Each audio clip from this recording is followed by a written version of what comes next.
हमारे YouTube channel क्रॉनिक्स canvas में आपका स्वागत है। आज हम भारतीय इतिहास की एक ऐतिहासिक घटना प्लासी की लड़ाई के बारे में जानेंगे। सिराज उद-दौला, जिन्हें मिर्जा मोहम्मद सिराज उद-दौला के नाम से भी जाना जाता है, उनका जन्म 1733 में मुर्शिदाबाद में हुआ था। वह बंगाल के आखिरी नवाब थे जिन्होंने ब्रिटिश शासन का बहादुरी से विरोध किया। ब्रिटिश नीतियों के खिलाफ उनका साहसी रुख उन्हें भारतीय इतिहास में एक महत्वपूर्ण व्यक्ति बनाता है। उनके जीवन के महत्वपूर्ण क्षणों में से एक उनके अपने कमांडर मीर जाफर द्वारा विश्वासघात था, जिन्होंने ब्रिटिश ईस्ट इंडिया कंपनी का पक्ष लिया था, जिसके कारण प्लासी की प्रसिद्ध लड़ाई में सिराज उद-दौला की हार हुई थी। अपने प्रारंभिक वर्षों के दौरान सिराज उद-दौला ने नवाब पैलेस में ठोस शिक्षा के साथ साथ तलवार से लड़ने और तीरंदाजी जैसे कौशल में व्यापक प्रशिक्षण प्राप्त किया। 13 साल की उम्र में वह मराठों के खिलाफ सैन्य अभियानों में अपने नाना अलीवर्दी के साथ गए, जिससे उनके साथ घनिष्ठ संबंध बन गए। 1752 में अलीवर्दी ने सिराजुद्दौला को अपना उत्तराधिकारी घोषित किया। हालांकि 1756 में अलीवर्दी की मृत्यु के बाद सिराज उद-दौला को रिश्तेदारों के विरोध का सामना करना पड़ा, जिन्होंने उन्हें नवाब के रूप में स्वीकार करने की अनिच्छा के कारण उनके खिलाफ साजिश रची थी। चुनौतियों के बावजूद सिराज उद-दौला को 10 अप्रैल 1756 को 23 साल की छोटी उम्र में बंगाल के नवाब का ताज पहनाया गया। ब्रिटिश उपनिवेशवाद का विरोध करने का उनका दृढ़ संकल्प और मीर जाफर द्वारा उनका दुखद विश्वासघात महत्वपूर्ण घटनाएं हैं। नवाब सिराज का उदय। बंगाल के नवाब सिराजुद्दौला को गद्दी पर बैठने पर अपने ही रिश्तेदारों की तीखी नाराजगी का सामना करना पड़ा। उनकी छिपी ईर्ष्या से अनजान वह उनकी योजनाओं का शिकार हो गया।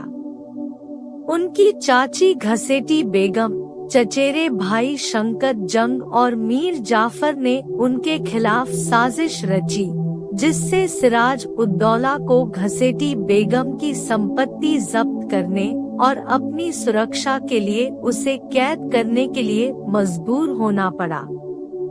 जवाब में सिराज उद-दौला ने अपने प्रशासन को नया रूप दिया। मीर जाफर के बजाय मीर मदन को बख्शी के रूप में नियुक्त किया और हिंदू अधिकारी मोहन लाल को एक उच्च पद पर पदोन्नत किया।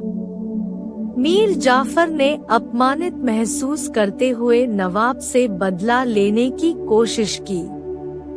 ब्रिटिश रणनीति में पारंगत सिराज उद-दौला ने उनकी नीतियों के खिलाफ विद्रोह कर दिया। ब्रिटिश ईस्ट इंडिया कंपनी द्वारा फोर्ट विलियम की अनधिकृत किलेबंदी और व्यापार विशेषाधिकारों के दुरुपयोग ने उन्हें नाराज कर दिया, जिससे महत्वपूर्ण सरकारी नुकसान हुआ। किलेबंदी बंद करने के सिराज के आदेश के बावजूद अंग्रेज कायम रहे। जून 1756 में सिराज उद-दौला ने कोलकाता और फोर्ट विलियम पर कब्जा कर लिया, जिससे कलकत्ता के ब्लैक होल के रूप में जानी जाने वाली दुखद घटना हुई, जहां एक छोटी जेल में कैदियों का दम घुट गया। सिराज के खिलाफ साजिश। सिराज उद-दौला को न केवल अंग्रेजों से बल्कि अपने ही प्रशासन के भीतर के व्यक्तियों से भी खतरों का सामना करना पड़ा, जिनमें मीर जाफर, यार लतीफ खान, राय दुर्गाब और ओमनी चंद शामिल थे, जो उनके शासन से असंतुष्ट थे। इसके अतिरिक्त बंगाल के व्यापारी उसकी प्रशासनिक नीतियों से असंतुष्ट थे। जब नवाब के दरबार में कंपनी के प्रतिनिधि विलियम वाट्स ने रॉबर्ट क्लाइव को आंतरिक साजिश के बारे में सूचित किया, तो अंग्रेजों ने सिराज उद्दौला को उखाड़ फेंकने का अवसर जब्त कर लिया। इन षड्यंत्रकारियों के समर्थन से अंग्रेजों ने मीर जाफर के साथ एक समझौता किया, जिसमें उन्हें वादा किया गया कि अगर वह सिराज उद्दौला को हटाने में उनकी सहायता करेंगे तो उन्हें नवाब का पद दिया जाएगा।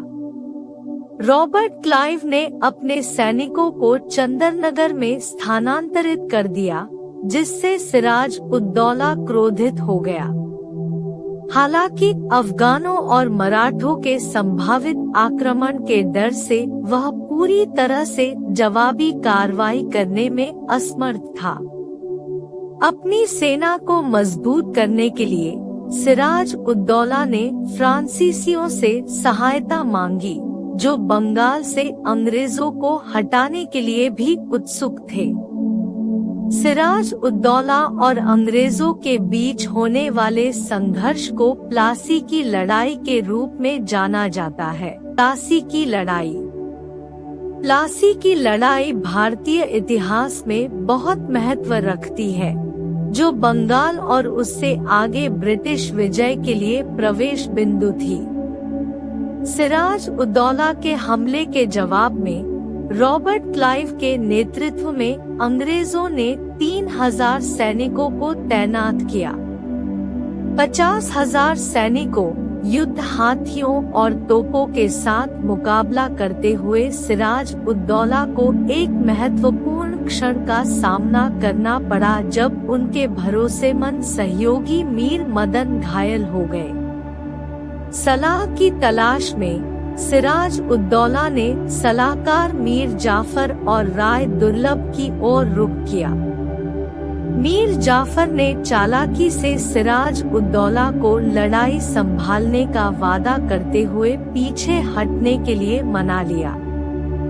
जैसे ही सिराज उद्दौला पीछे हट गया, क्लाइव ने मौके का फायदा उठाया और शेष सेना पर हमला कर दिया। भ्रमित होकर सिराजुद्दौला की सेना भाग गई, जिससे उसकी हार हुई। सिराज उद्दौला मुर्शिदाबाद फिर पटना भाग गया, जहां उसे मीर जाफर के लोगों ने पकड़ लिया।